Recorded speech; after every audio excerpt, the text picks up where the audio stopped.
tiền búa dâu cần chiến chiều nhảy lầy lòng nhẹ nhẹ rồi bao dung trên chiều chiều lòng nhẹ nhẹ nhau phù du mây nắng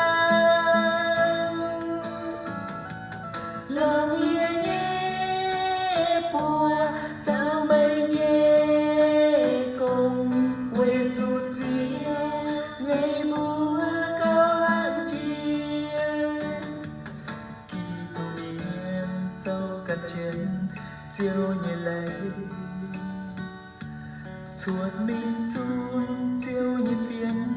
chia xin tai tình tia ton thao sinh linh chiều ôm như lấy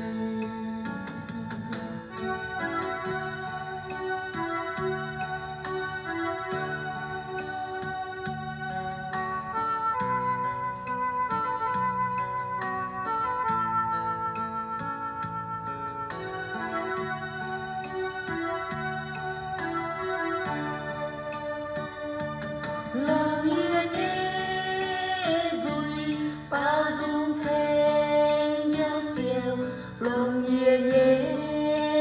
nhau phù du mây nắng lòng nhẹ nhẹ bùa dạo mây nhẹ cùng quay du chiều nhảy búa cao lãng chia khi tù miền dâu cần chiến chiều nhẹ lấy chuột mình chun chiều như phiến chia xin ta